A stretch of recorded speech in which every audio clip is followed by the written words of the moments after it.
Caller from area code 310. You're on live with the Black Channel. What's your name? Where you calling from? Jason. Jeff Brown. How are you, brother? My man Jeff out there in California. What's on your mind, brother? Yes. Yes, sir. Well, I'm gonna go a little abstract and scramble out of the pocket on this one.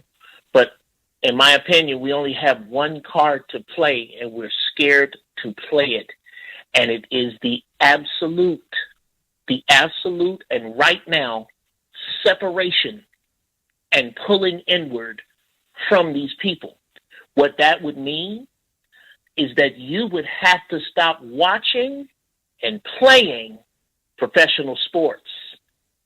You would have to stop participating in any commerce that is not your own. You would have to stop with being okay with. We'd have to call in out on the carpet the Florida gangsters that allowed George Zimmerman to live. We'd have to call onto the carpet every one of us that does not call for the absolute bloodshed of these black cops that just beat that young brother till candy fell out. But we're not ready to do that. We still believe there's a such thing as a revolutionary sports fan. And there isn't. If you're under the sound of my voice and you're a fan of any team that plays professional sports that is owned by somebody white with somebody black on it, you are a part of this deadly problem. Do you see what happened when the young brother on the Buffalo Bills got hurt?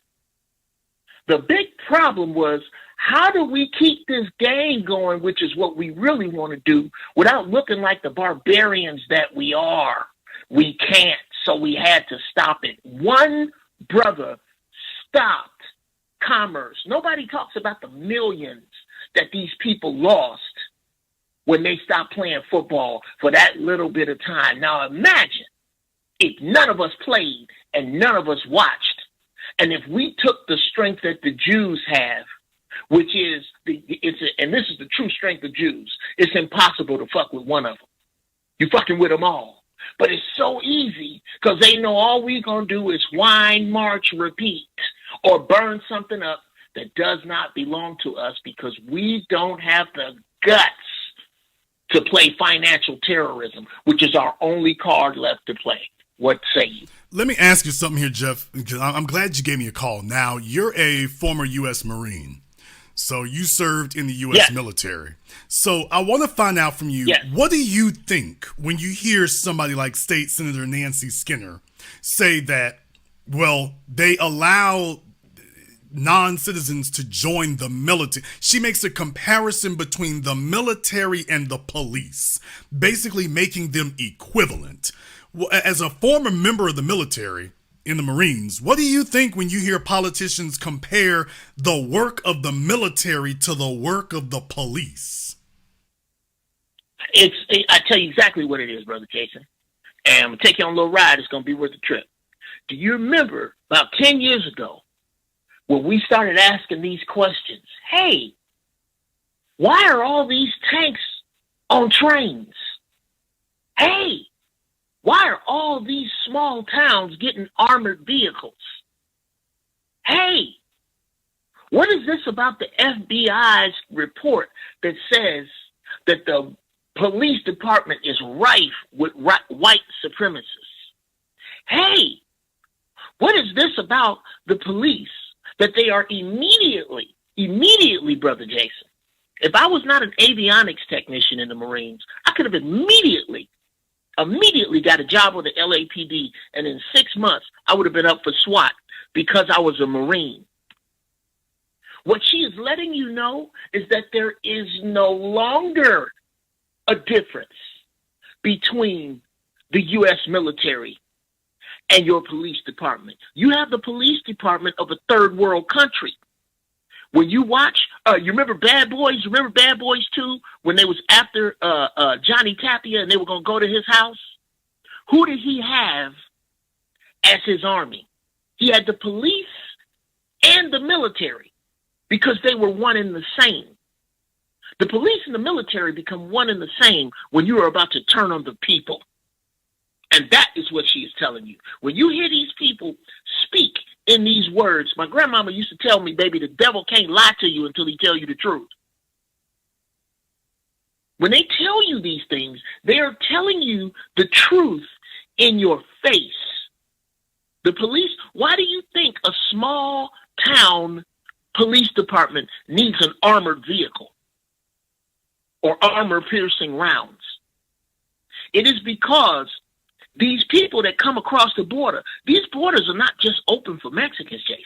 These ain't just Mexicans coming across this border. America is being turned inside out from the inside out. And these are not just we are a small part of this problem for a second. And believe me, I could give a fiddler's fuck about the rest of America's problems. I'm black first. But what we are looking at here is that America has long been the whore of Babylon, and everybody's coming. Everybody's coming.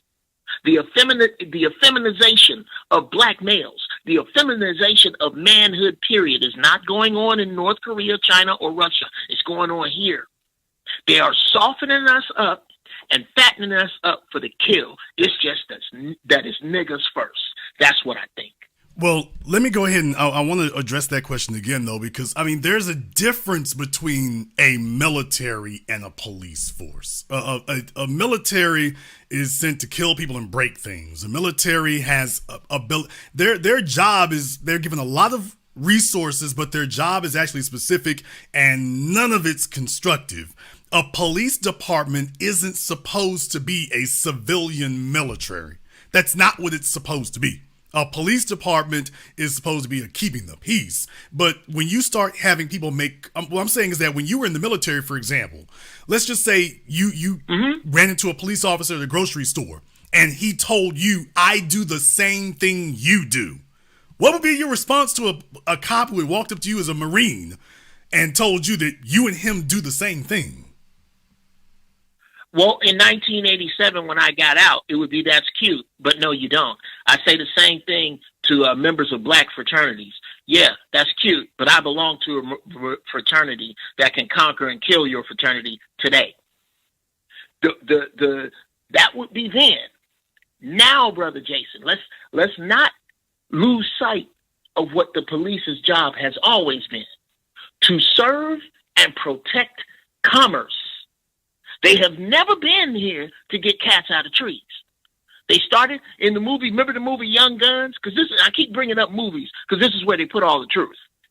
When Casey Samasco, he says, we're regulators and we're good at it's in your man's Warren G's song, Regulate. We're real good at it.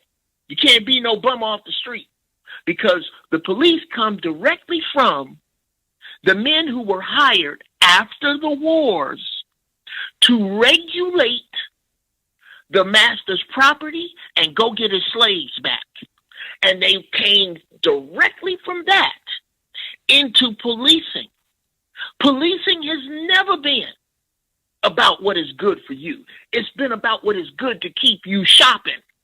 That's the real truth. Now that the shopping is over, now that just about all of the extracurricular spending money has been wrung out of the middle class, the police only have one function, Jason. And it is to become this militia that is going to turn on the people right around the time the dollar collapses. That is my prediction, brother. I don't think it is ever. I think the veil of what the police was about was when this system gave a damn about what ignorant white folks thought. They don't give a shit what ignorant white people think anymore because they have no use for them. And by default, they don't have no use for your black ass. And this is what we forget when we put on our favorite Cowboy jersey and our favorite Laker jersey. And we could, so-and-so challenge on Instagram, girls night out. It's going to be some niggas electric sliding in FEMA camps. This is what I like to refer to them as. The group of people that let us down the most is my generation, the 50-somethings. I refer to them as the electric sliders. There was a party that started somewhere around the 70s that let out right when crack hit, and by then it was too late, brother. All of this is one nasty pile of shit, and we got the big choker to play, Jason, but we scared. Black people are scared. They're scared to look at it and see that their little bit is not only enough, but it's everything. This table that we keep begging to have a seat at is made up of 30 million kneeling niggas. If we stood today and said no more, if somebody on the day, dear Florida dope dealers, I'm saying it right now because I mean it, y'all let us down. All you hardcore niggas that get on records and brag about who you killing, you can't even act like you talking about you killing nobody white, but all of you that brag about who you gonna shoot and what you gonna do, that did not say, oh, Zimmerman did this, here's a bag full of $100 bills, it's a garbage bag full. It belongs to the motherfucker who brings me his head back. Because you didn't do that, they pushing us in the chest again. What you gonna do, nigga? Look how we do your women. Look how we do your children. Because we do not have any fear of you, and you have all fear of us. The truth is, black folks don't want to admit it. They won't say it. You can't get them to say it, but they scared of white people. To this day, brother, it's in their bones. It is in their real DNA. Just how black women were taught that we were untrustworthy, and we were taught that they were disposable, and that is in our DNA, so is the fear of the white man. And that's what this is.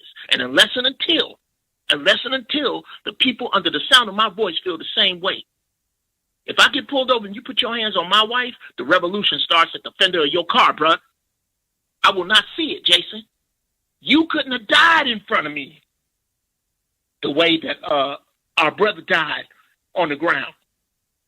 That brother, George Floyd died not because of Derek Chauvin, not because of a racist Minnesota police department, but because of the young sister with the video camera not having no Panthers to go get.